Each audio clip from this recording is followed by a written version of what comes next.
I'm Dean Spade.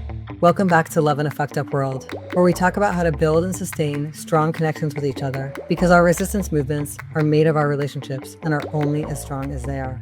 Today's episode is very special.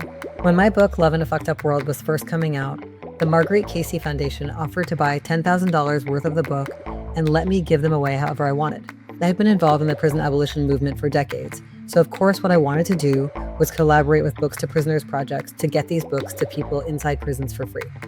As a result, I've had many wonderful conversations with people in prison, reflecting on how the ideas in the book relate to dynamics they experience in their relationships. One of those conversations has been with Corey, who I met through my friend Garrett, a co-founder of the prison education and organizing group Study and Struggle. Corey, who'd been in prison for almost 30 years when he first read the book, thought it was a mistake that I had not included anything specific in the text about how imprisonment impacts relationships. Reflecting on my decades of relating with people across prison walls and supporting people being released, I agreed this is a topic that needs a lot more attention. I decided to use the podcast as a place to explore the specific relational dynamics that come up when we're relating with each other across prison walls. I interviewed several friends, many of whom I've known and worked with in the prison abolition movement for years, about the ways that prison strains or distorts our relationships, how to strengthen and repair relationships that are being stressed in these ways, how to deal with the unequal power dynamics that are inherent to relationships between people inside and people outside prisons, and how to adjust to the new relationship dynamics that emerge as someone comes out of prison. We had so much material that this is going to be more than one episode, and this is just the first one. One final thing before we start. Corey was just released from prison, and I got to interview him for the podcast, but the interview was too recent for us to be able to include him in this episode. However, you can hear the whole interview with Corey at patreon.com/DeanSpade, and there's no paywall. Corey is brilliant. He has amazing, insightful things to say about feminism and relationships. I highly recommend the interview. And please check out the show notes for additional resources on how to get involved in directly supporting people in prison and ways to contact some of the people featured in this episode. Now for today's episode. Love and Relationships Across Prison Walls, Part 1. The first person you'll hear from is my friend Etta. Etta works with Let's Get Free in Pittsburgh and has been doing all kinds of grassroots mutual aid work directly supporting people in prison for over 25 years.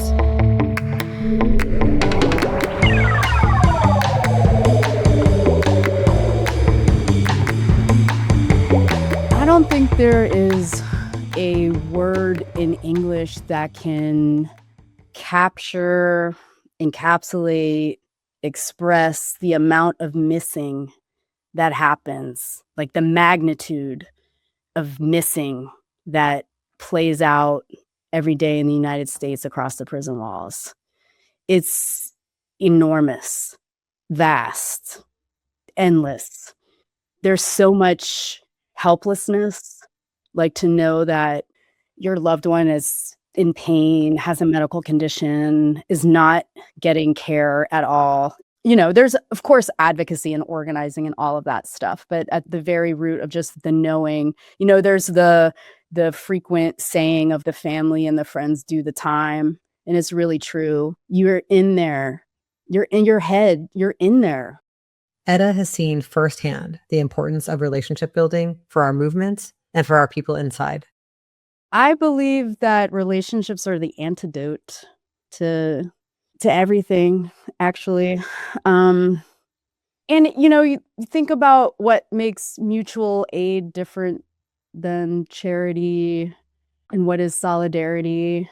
And for me, the answer is relationships. If you care about, you know, toppling the prison industrial complex, you ain't gonna do it if you don't have any friends. You know, there's no way to do that with integrity if you're not connected with the people who are in prison. But prison makes it so hard to build and maintain relationships. I would say that across prison walls, relationships don't really fail because people don't care enough, because we care, both inside and outside. They fail because the system is designed to make care risky, distorted, and expensive. My name is Anastasia Franco, and I'm the National Prisoner Correspondence Coordinator for Critical Resistance.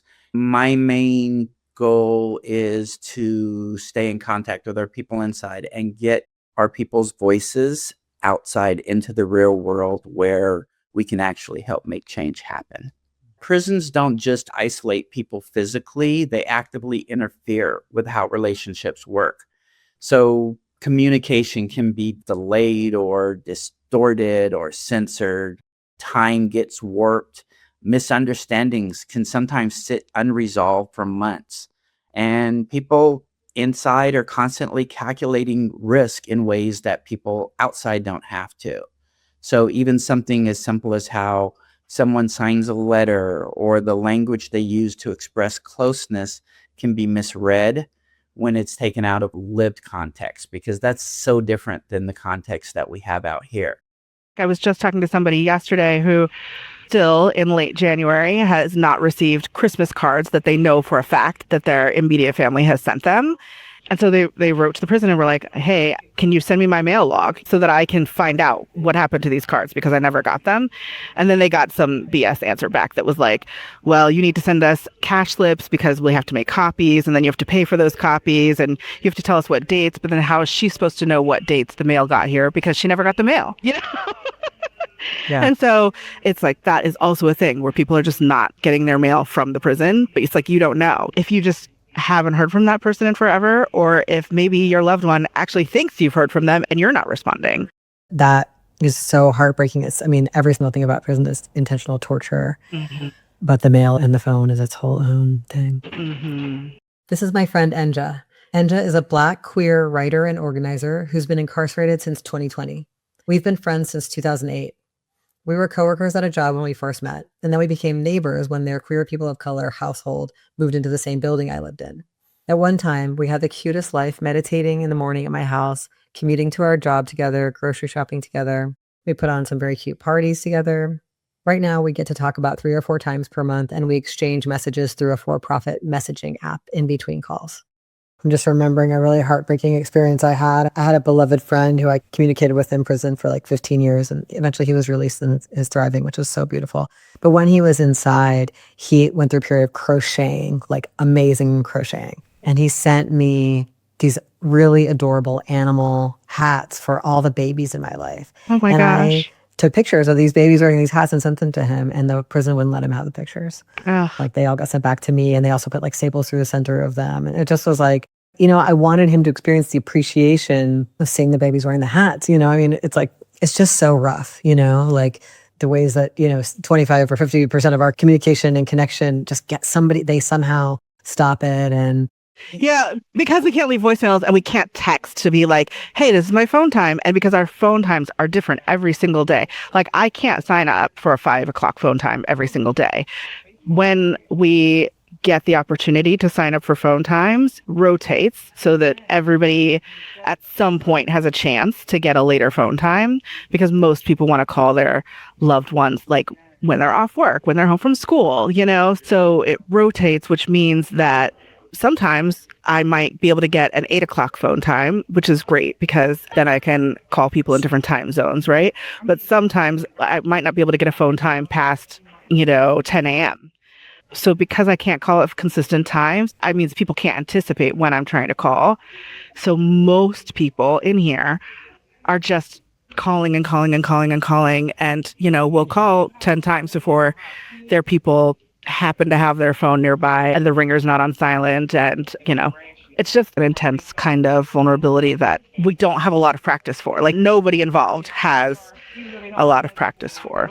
The prison system will make you doubt yourself. So when you don't get that letter or you don't get that book or did they really send it? Were they lying to me? Did they keep their word? It's like when you write a letter, it's like you're expressing yourself. And then if they never get it, it's like, what did I say?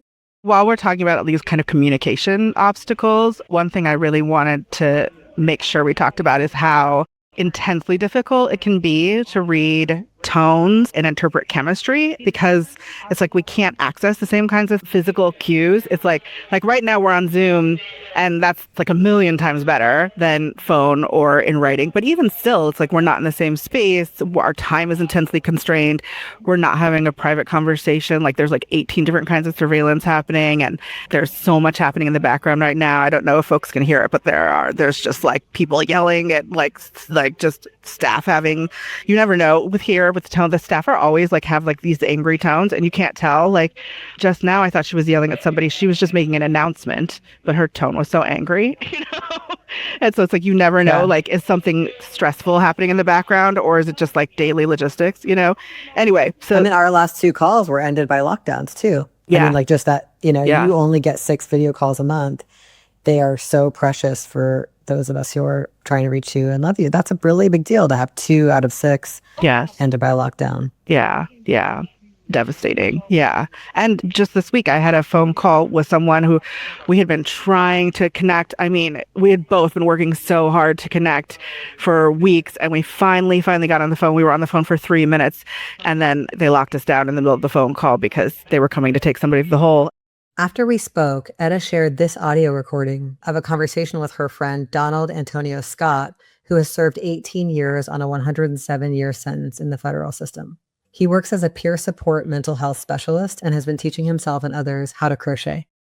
There's just no control over communication. And then on top of all of that, everything being recorded by the Department of Corrections. It's like people talk about the cop being in your head, like in different circumstances, but in the like inside outside relationships, the cops literally in your head, in your bed, up in your business, just like monitoring. It's like that kiss in the visiting room where like they make you stand in the federal prison. They have this box painted on the floor with feet. I mean, and this evolved over like 2 years where first it was like COVID and there was like thick plexiglass. And then they like allowed there to be brief contact, like when you first enter the visiting room. But then it's like one kiss and there's all these rules, like it has to be a closed mouth kiss. And these guards are literally standing around you, watching you. And then they check your mouth at the end of the kiss. It's just like, it's so fucking annoying. Which is also another barrier because it's that fear of your family coming up here and have to deal with her than they have to deal with get patted down and getting frisked and looking in your mouth and doing all that. Like your family members are treated as if they've committed a crime because they want to come see their loved ones, and so they just treat it like they next to nothing. Remember that one visit that you got up to go to the bathroom or something and you said hello to another person who was coming from the inside to a visit and then they canceled our visit? I'm like, how many visits have been canceled? I didn't understand that until we're going over it right now. Like, one, I tested positive for drugs. Oh, it's from the federal prison. And I didn't even get in. And it's like a 2-hour drive. Half of the time you're spending more time on the road than you are on a visit either way. It's all kinds of things that to inconvenience the people that's traveling so far away so they can turn around and say, you know what, I'm not going up to see him no more. And another thing is that when you have certain individuals that come up here, they turn them away because of their clothes. And they try to stay down the street at the hotel. And then when you get to that hotel, you're dealing with a lot of racism. You got to deal with people coming past saying, get out of this town and do this and do that. Mm-hmm. Which people not really expecting to happen, but it happens on a regular basis. So it's a lot. I'm Amber Kim. I'm a trans woman incarcerated in Washington State. I'm S. I live in Seattle, and I've been doing kind of organizing around prison stuff for many years and met Amber in, I think, 2019, so about 7 years ago. That sounds about right. Amber Kim is serving a life sentence. She spent over a decade in a men's prison and was finally transferred to a women's prison 4 years ago. In 2024, she was caught having consensual sexual contact with another prisoner and was beaten, hogtied, and transferred to a men's prison where she has been in solitary confinement since. I'm just thinking about when I visited you since you've been in solitary, and just the way that visiting is so different when someone's in solitary. Like, when I was visiting you at WCCW, we could hug at the beginning and end, but also just like, I don't know, like the energetic space between two people that's not separated by like 3 inches of plexiglass is so different. And I feel like there's a way that it sucks visiting you now. Like, I want to visit you and I enjoy getting to see you. And it's just like hard to connect across that glass. And then the speaker that cuts out does not help. And I mean, There's a whole bunch of very old sayings that for some reason we only ever say the first part of it, and most people actually don't even know the second part of it. And the one for this is seeing is believing, but touching is truth. Mm-hmm. And you can see me, we can't touch. So there's some truth of being not just in community, but communing together that's lost. Donald Antonio Scott, whose audio I sent to you, he was talking about that, just like the imagining that happens between the walls. Like in his situation, he's always imagining being a burden and like catching us in the middle of something and, you know, like not wanting to interrupt. So he'd often, you know, get off the phone really fast because he'd be like, hey, what's up? What are you doing? I'd be like, oh, I'm just, you know, working on this email or whatever. And he's like, oh, well, I'll let you go then. I was like, no, I was just telling you like that's what I was doing right then. I may feel like I'm calling too much, or I might be feeling like I'm a nuisance, so I'm not calling as much as I'm trying to stay away. Or like when I would call my daughter or my son before the phone call is over, I'd be like, all right, well, I'll talk to you later. I was just calling to check in. But had I not got that advice from you where you told me that if that's what they saying, don't assume that's what they saying because they not talking, or because there's a lot going on, and me making that assumption, or us as individuals in here, we feel like we being a burden or a nuisance. We don't know what to do, so we just like, all right, I was just calling to check in, see how you doing, and that's not all actuality what's supposed to be going on with. Yeah, and I think just my perspective on that is like trying to understand what's going on for someone in prison. Like in that scenario, you're imagining what's happening for us on the outside and feel like you're interrupting, so you don't want to take up too much time. But then on the counterpart to that, it's like this desperation to get every phone call because you don't know if you're going to get another phone call. And it might not even be a good time for you to pick up, but you feel like it's so precious to be able to get that phone call. And then you might not be in the mind space to have the conversation that needs to be happen at that specific time. A lot of us in here don't really have an understanding of how to communicate, because when we were how we communicate was trying to buy you something or trying to give you something, and that's how we communicated. So then we have these constant scene wise and walls between us, and it's hard. We broken down to messages and writing letters and talking on the phone. We don't really understand how to communicate or how to convey exactly what it is that we feeling or that we going through. So that's a barrier in itself right there. And a lot of times, I'm a call, I'm gonna say something, but a lot of times others just don't have that. That is a fear of calling, not being able to say the right thing. I think that trips me up a lot of times as well when I'm, like I said, talking to my kids or to my, I don't know what to say now, so I'm just saying I'm calling to check in. I'm trying to hang up. It's important to know that prisons distort intimacy. Prison distorts what intimacy is. It distorts what consent is. And romance, I've seen relationships strain or break, not because there was harm or bad intent, because there was no way to clarify, repair, or slow things down in real time. It's really hard to fight through the prison walls because it's like, yes, you have that 45 minutes if you're lucky enough to be able to get a video visit. But like my friend didn't have video visits, that we didn't have that option. And it's like, we get a random 15-minute phone call that we can't plan. You're in the middle of something. You're having a feeling. We're having a feeling. You're trying to talk about it. Then it cuts off. And then there's lockdown.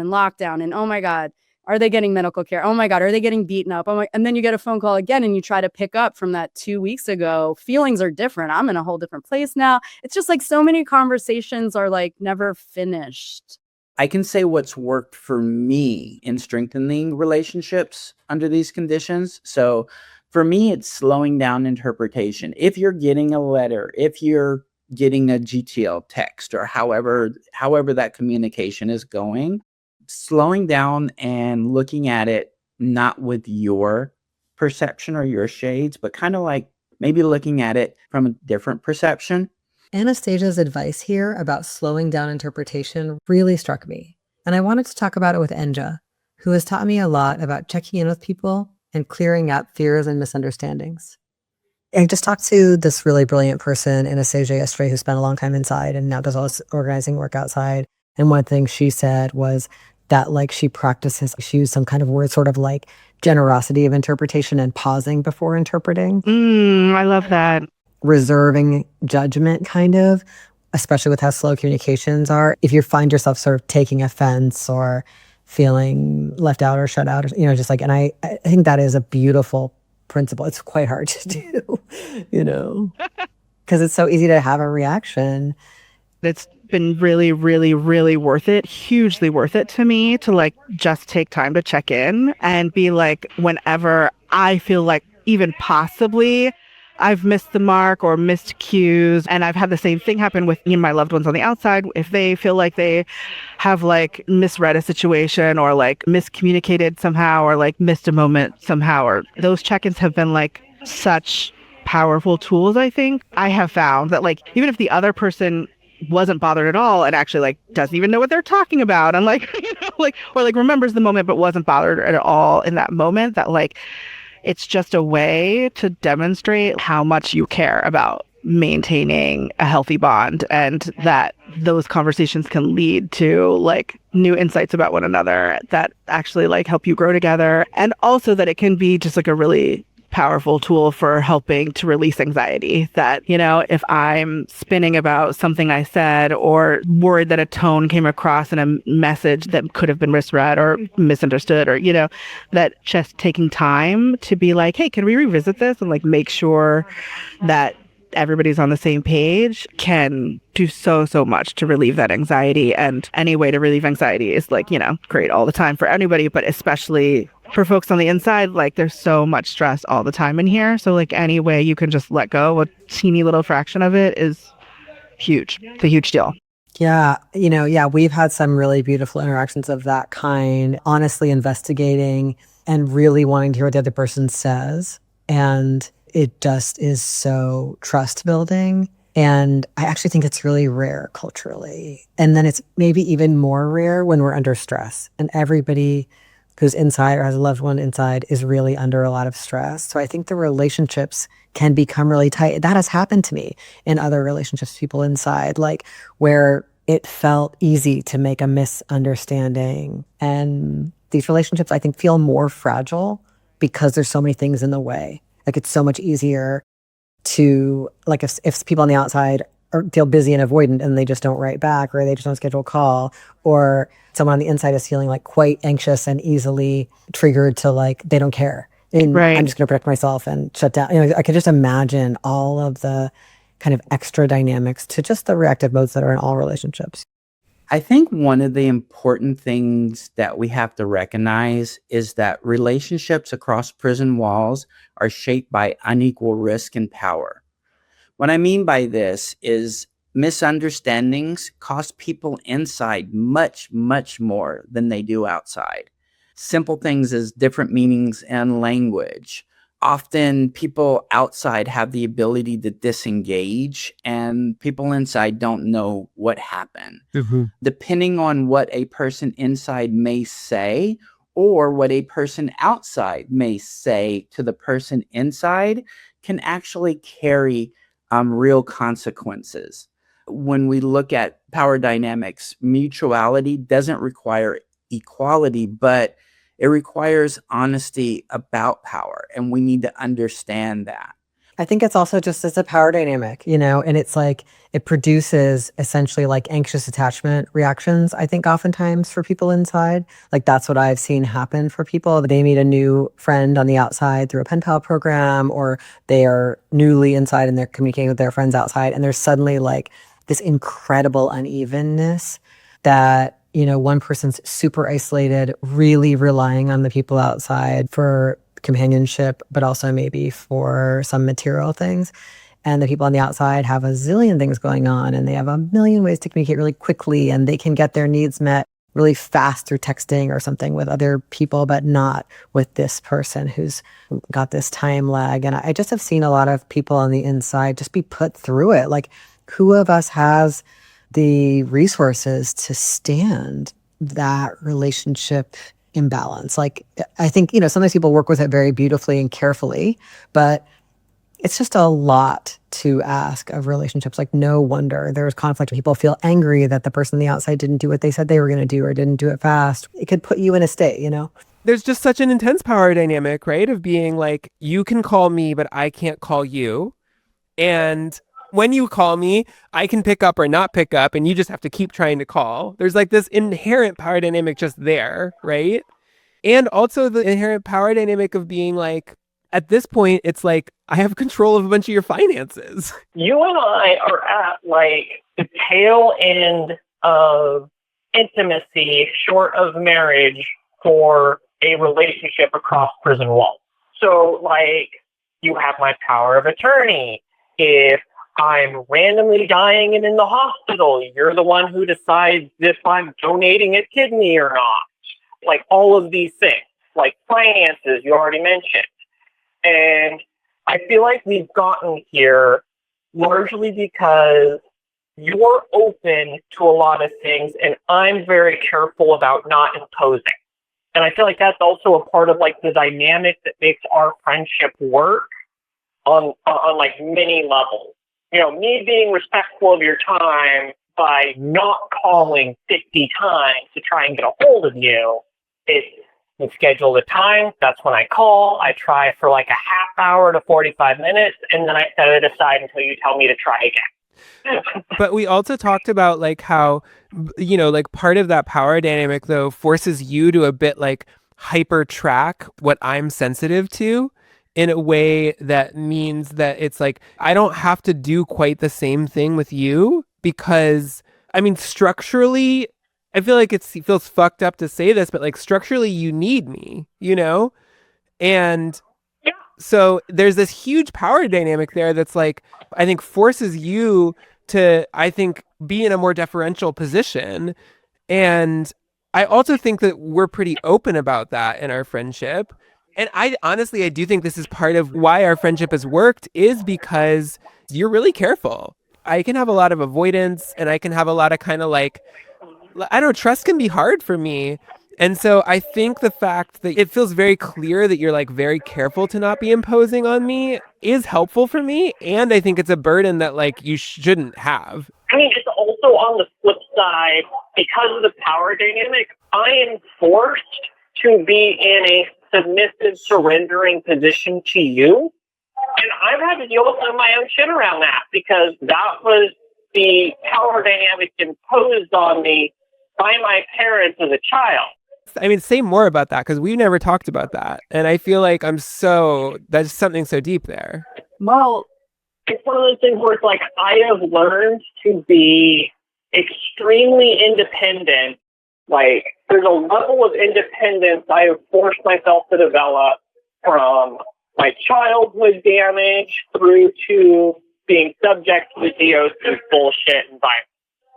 And it's really hard for me to be like, I am in no way independent when it comes to my finances, when it comes to my career as a writer, when it comes to just needing some information to be pulled off of Google and sent to me.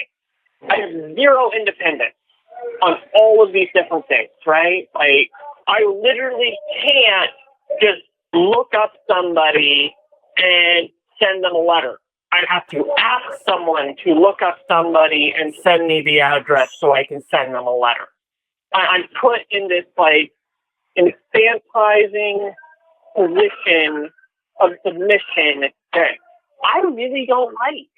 And we've talked a lot about the ways that prison is infantilizing, right? And I think especially thinking about you being in solitary right now and just thinking about the kind of conversations that we had before you were in solitary and the kind of conversations that we have now, you basically are like, you're kind of zoomed back into being like a preteen, you know? You're like, oh, I'm just like playing Pokemon and like, you know, studying my Japanese book. Whereas before you were in solitary, you were like, oh, I'm going to class. Have these friendships with people. I'm at my job. Like prison infantilizes you. And then solitary really infantilizes you, right? Which I think also heightens that power dynamic even more because then it's like that dependency on people on the outside gets even more outsized, right? Yeah. Because literally, this phone call is the first time I've spoken today. Like, we got on this phone call and you told me that you went and you did your saxophone and you've hung out with your friends and you've done this and you've done that. And I woke up today. I did some very light yoga because I am still recovering from surgery, so gotta be careful. I cleaned myself, and then I waited for 12 hours to make this phone call. We talked some about like how solitary is kind of like being on an airplane, except obviously worse. Yeah. The same way of like when you're on an airplane, you're like kind of just killing time. And that in solitary, I feel like when we've talked before, you've kind of like made that analogy, and it felt really helpful to me to understand the kind of like, to be able to relate that to my experience.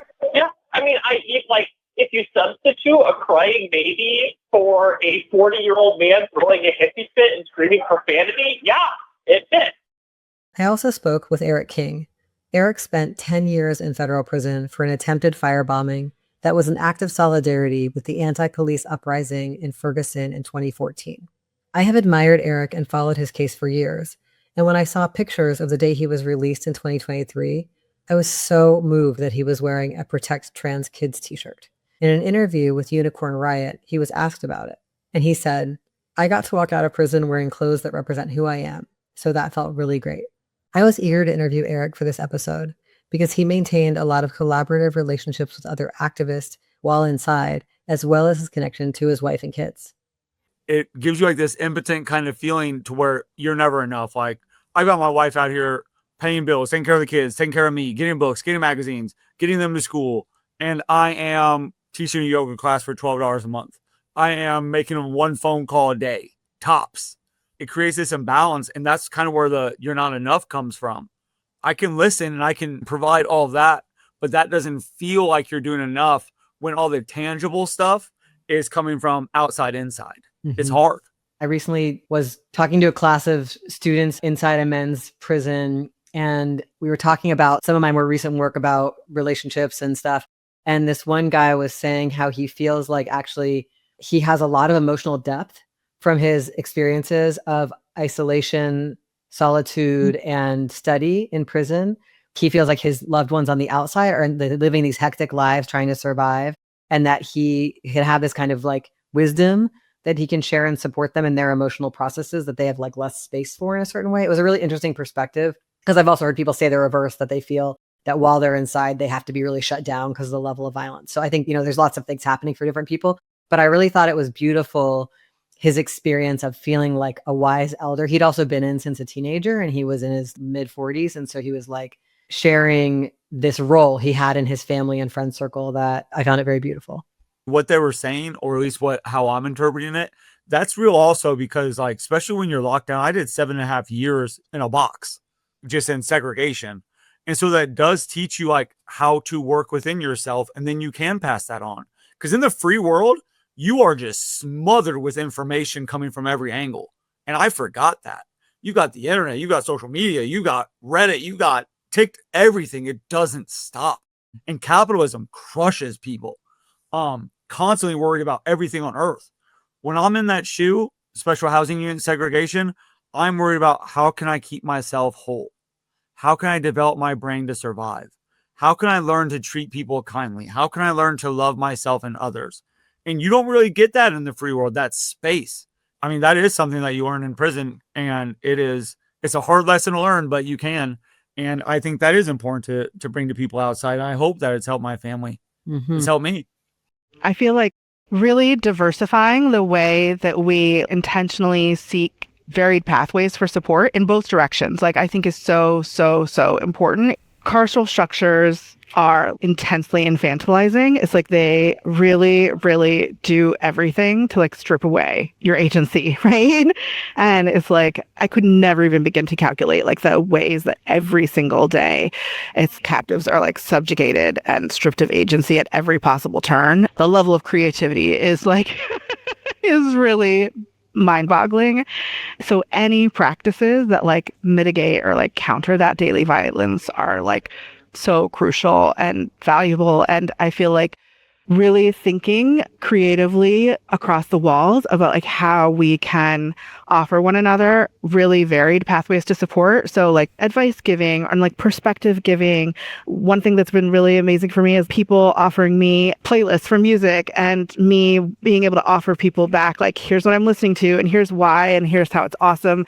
For me as a captive, like receiving each of these types of gifts really restores and repairs my dignity and sense of self. And then on the flip side, like being asked to offer any of these types of support restores and repairs my agency, which is like one of the most precious things that anyone can offer someone who is reminded a billion times a day that they're property, like agency. It's like so critical in all of our lives, anywhere, no matter where you're living. But like, it is like the most precious thing, to someone who's locked up. We can be acculturated to think that asking for support is burdensome, but in this dynamic, it's actually the opposite. It's like the hugest gift because it's so affirming and such a huge reminder of someone's humanity and connection. I mean, another thing that we practice that has been hugely, hugely, hugely important for me is like really explicitly expressed affection. The impact of going without loving physical touch for so long is, to me, like one of the most violent parts of being a captive. Sorry, I think I'm too emotional. And so I lost my words. I don't know if you want to talk maybe about. Yeah, I'll say a few words about it. Yeah. We've brought this explicit practice into our relationship that didn't exist when we were friends on the outside, obviously, where we like talk openly about giving affection. And I intentionally sit and think of you and think of, holding your head in my lap or having a certain kind of hug or being together at the beach. And I tell you that in a message and you tell me that in a message. And it's like we're caring for each other's bodies, even though we can't be together. And it's true that we've known each other on the outside for a long time. And I have a zillion memories of being around your body and riding in the car with you and being near a fireplace with you and being at a beach with you. And, but I think that people can do this even with friendships where you haven't gotten to be with somebody physically before, because I just think it's like very animal that we're able to connect across distance psychically to each other's physical beings in some way. And knowing that you're not getting the physical touch that you need in there, and that I just love you, including like love your body so much and, know so much about, I don't know, it's just like so easy for me to feel the sparkle in your eye, even though I can't actually see it, the way they set up the Zoom, or to remember what just the shape of you is like, what the gravity of you is like in a room with me or, on a couch or wherever we are. And one thing that's so awesome about this practice that we have is that I can return to it. Like if I am really, really feeling like I need affection in a certain way, I can like go back and look at old messages that you wrote. And so you might have created that moment for us, months ago, but I can go back and look at it and experience it again now. And I believe energetically, if I'm experiencing it again now, that part of you is also experiencing it again in this moment. And so these moments that we create get to kind of have infinite possibilities, the same way a moment that we might have shared when I was on the outside, we can both, have memories of and go back to, right? One of the things some people have talked about in these interviews is the significance of like when people are transitioning out of prison, having those relationships. And I wondered if you'd talk about that either from your own experience of transitioning out of prison or people you're supporting since you've been out to transition out, like just what's needed and what works. What works is patience. We definitely have to start those relationships while people are still inside because it makes it easier and builds that bond of trust. They're going to need support. They're going to need sometimes financial support. They're going to need not necessarily therapy, but solidarity and standing in support, mutual aid, helping, what can I get you? Can I give you a ride to this place? Talking to someone about finding a job, stay in solidarity and support them so they don't fall through the cracks. That's the scariest thing for trans and queer people for me, is them falling through the cracks. People forget about the post-prison. They forget that like it doesn't just stop when the doors open, that love changes and it needs to develop too. And it's hard. It's really traumatic. I think re-entering society, again, I work with people who have spent decades of their lives in prison, and that's who I mostly know, who've come home like 30, 40, and even 50 years home from prison. And it's like, They've said things like, I feel like I've been dropped from another planet. Like the social cues mean different things, totally different things. There's physical anxiety. There's like getting lost easily, not knowing your way around. Just very overwhelming, so many decisions. It's supposed to be like the 4th of July, like the best day of your life. And I'm finally getting to touch my kids again. I'm finally getting to touch my wife. Right? It's literally been 5.5 years. We haven't touched a fingertip. And it's not the best day. It's the scariest day. It hurts. Like everything is confusing. Everything hurts. There's the joy, but then there's also the fear. Like, are they going to take it away? What about my trauma? Am I going to push them away? Am I going to be shitty? Are they going to have to deal with me being mean, closed off? Like there was a while like me and my wife couldn't snuggle, or there was a while like where my daughter would sit next to me and like she would casually touch my arm. Don't fucking touch me, dude. Don't touch me. And you don't say that to them, but it's just like they can tell when you're like, kids can tell that, and that internalizes in their body or head, what's wrong with me? Like, why don't they want to hug me? And that was really, really hard for me. And that took a level of patience, understanding, and hard work. Once again, it's not just me. They haven't had a grown man living in their house either. And so it's a two-way street once again, where it was hard because I had to readjust to the world, but also the world had to readjust to me. And it doesn't always want to. Like people develop their own routines, their own patterns, their own ways of viewing the world. And it might not involve picking up every dish that you want picked up. It might not involve like not eating candy in their room. These are things that you have to learn to bend on. And that's a real hard process to work through, or it was for me. Yeah. There's so many dimensions to it. I've really seen people have so many different kinds of struggles. I'm just thinking about a friend who I picked up from prison, and we went to the grocery store, and it was so overwhelming for him. He'd been in for decades, and just the idea of choosing was so, I mean, it was just one moment. It continued to be hard for years in different ways and beautiful, but how to imagine what is happening in his system, being in this very different kind of building with all of this food and being asked to choose some things that he likes when he hasn't gotten any choice in decades, you know? That's real. I think people forget that like we have constant fight or flight going on in prison. Like every single day is something bad happening, is something bad gonna happen? Yep. Should I make something bad happen? And then we get into the free world. Like, what do you do with all that energy, all that adrenaline, all that conditioned fear or rage or anger? I had a problem at the grocery store too, probably for about the first 5 or 6 months. Like if someone bumped into my cart, no. And also the world's gotten really aggressive since Trump. God damn. I was not ready for that. People got significantly more aggro. And so she had to teach me that every single person that's shitty isn't going to try to hurt you. And that's a hard lesson to learn too, because you're conditioned to think every single person that looks at me wrong has bad intentions for me. One of the things that I've learned is that everybody has expectations, whether you're in prison or out of prison, and it's not going to be like what anybody thinks. It's not going to be like what anybody expects. And I actually didn't know I had expectations until after we were like in the post-prison experience. And I'm like, oh, I actually expected us to get along really good. Like, oh, I actually thought this part was going to be easy. Oh, I thought it was going to be like this. And then I was like, oh, I had all these ideas of what it was going to be like. And then it wasn't. It was really hard. And I think the expectations that everybody puts on that, because it's like when you're inside, what I've seen, you're planning everything for when you come home. It keeps you alive. It is a survival mechanism for you to plan what you're going to do when you get home. So it's like your expectations are kind of like your survival. This is just my observation. And then you come out and it's just like you can't prepare somebody for, I've tried. You can't, from other people who've experienced it, you try to prepare them and tell them what to expect. And you can't understand it till you're actually living it yourself. It's going from a very long distance to like, if you're moving into the same house, which because of housing scarcity, a lot of times you do, it's going into extreme opposites of like relationship experience. And it's just really, really hard. And, you know, just from my experience, a lot of those relationships don't last too long. There's like breakups and a lot of hurt feelings. Like you said, it's like a long distance relationship. How many people do you know who've moved to another country or a faraway city to live with a lover and quickly broken up, where prison is not even involved because it's just a lot of pressure, that transition. Right.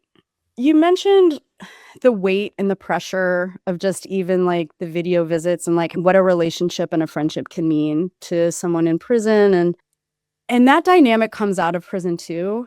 So like for example, a couple that I know who knew each other before the prison got involved, they were long stretch 17 years, then the person came out, and then there's this weight of like she was there for you the whole time. And also, like, you've been through so much. So those two different dynamics make it hard to be honest and actually get mad at the other person. Like, how can you get mad at someone who was there for you for 17 years? How can you get mad at someone who was wrongly convicted and had 17 years of their life stole? It's like, so there's that. And then there's like the pressure of like when it's a public experience, because a lot of our campaigns to get people out become public. So then that relationship has a relationship with the community, which causes other pressure on it. So that's just really, really hard. So my wife, she had 2 little girls when we met. They were 2 and 4. And so I've basically been their dad their entire lives. When I wasn't allowed visits or phone calls, that was for like 5 years. And so I missed my kids grow up. I missed the ages of like 6 to 11. And that's a full life. And they're completely different people then. And you're different then. So you have to take the time and patience to relearn them. And sometimes that can be really hard. It can be really hard to understand that this kid is still a kid and they're not going to do everything you want. They're not going to rush to write you a letter every day or send you pictures or even want to talk to you. Like, they've got lives, and their life doesn't stop because you are inside as much as we think it does. So for me, and I'm still working on it today, it takes a level of patience and understanding and respect for them, that their life is important. And I need to once again meet them where they're at. You're a 12-year-old girl. You don't want to hear about me getting tortured. You don't want to hear about Jack over here and how he had a knife. You want to talk to me about your annoying friends and how you did a play. And that's beautiful. Like, that's your life, and you're willing to share it with me on that level. But I think we put too many expectations on kids. I think we expect them to be adults. I think we expect them to have a level of care and understanding that their brains aren't capable of. I think we expect them to be a conduit of us, and they're not. They are little precious things. And the more we nurture that relationship, the more we give them positive love, the more we show them affection, the more we show them that we care about them, the stronger that relationship can be. This is an idea I have. I actually haven't any more of my friends come home from prison so we can practice starting new. If it could be like we're meeting for the first time, even though we're not, because we have this history, but like, I'm going to be a different person with you now, and you're going to be a different person with me now. Our relationship is actually a new relationship. A lot of people I've been connected to have had to adopt certain narratives about themselves to survive, like narratives of like remorse, or narratives as if they did like some kind of rehabilitation narrative was required in a bunch of programs they were in or whatever. And they didn't. It's not true. That's a bunch of bullshit, right? Like, they had to say in order to get by, but sometimes for years and years and years. And then trying to find their authentic self when they've been forced to narrate this other self to get out, or to get by and then to get out. I also have seen that struggle of like, is this freedom? How free am I? And could I tell the truth about my own experience of violence I've experienced in my life, or the conditions that actually led to my being locked up, or how I feel now? It's like a thaw, almost a deprogramming, sometimes. And that thawing out that you mentioned, that's serious. That's serious for all of us. Redeveloping your personality and seeing where you belong, that's not a linear journey either. Like, that's like a hurricane of emotions. And I've never heard it called a thawing out before. I've always called it like shaking off the dust. Just shaking off all the bullshit, trying to get back to who you are. I wanted to end this episode by sharing part of a conversation Enja and I had about what is working in our relationship.